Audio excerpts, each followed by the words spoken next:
तो 8 तारीख को दिल्ली विधानसभा के परिणाम आ गए और आज लगभग 10 दिन पूरे हो गए हैं और बीजेपी अपना मुख्यमंत्री डिक्लेयर नहीं कर पाई।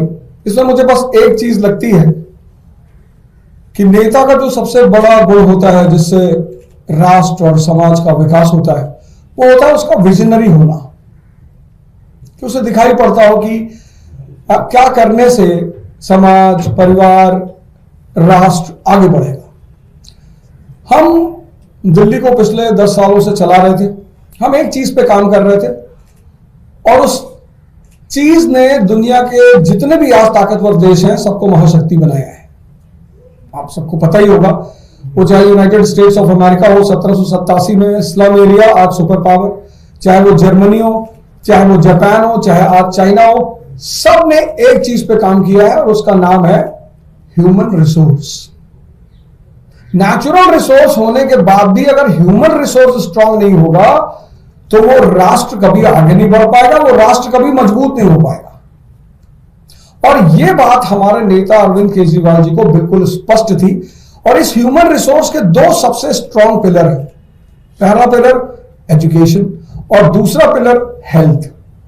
भारत जब महाशक्ति था, प्राचीन काल की अगर मैं बात करूं एशियन पीरियड की, तो पूरी दुनिया के उस वक्त जो नॉन दुनिया थी उस दुनिया में लगभग सारे देशों के लोग भारत में पढ़ने के लिए इच्छुक थे। मैं बात कर रहा हूं नालंदा और तक्षशिला की, और मैं बात कर रहा हूं फाइहान और ह्यूएनसांग जैसे लोगों की जो चाइना से भारत पढ़ने के लिए आए। तो जब देश में शिक्षा उच्चतम स्तर पे थी तो देश महाशक्ति था।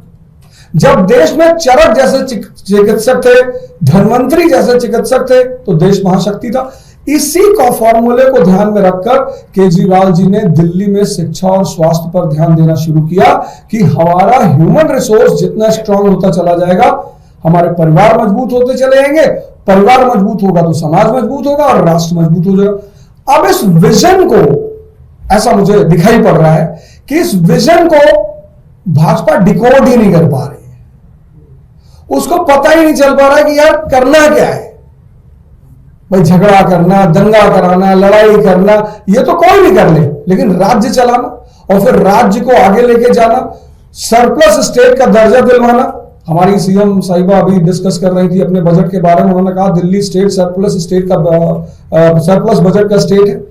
तो मुझे ऐसा लगता है कि आज ये पार्टी जिसको जनता ने कहा कि इनके पास 48 सीट है, 48 में से एक आदमी इनको नहीं मिल रहा है जिसके पास केजरीवाल जी जैसा विजन हो कि नहीं हम इस विजन को और आगे बढ़ाएंगे, हम दिल्ली को आगे ले चलेंगे। इनकी ये नाकामी पूरी दिल्ली प्रदेश की जनता देख रही है और ऐसा मुझे लगता है कि जहां तक इन्होंने कहा था कि 20 तारीख को हमारा मुख्यमंत्री शपथ लेगा, तो मुझे लगता है शायद 20 तारीख को भी नहीं ले पाएंगे, क्योंकि इस विकास धारा को आगे बढ़ाना और आगे चलाना वो हमारे नेता और हमारी पार्टी के ही बस में है।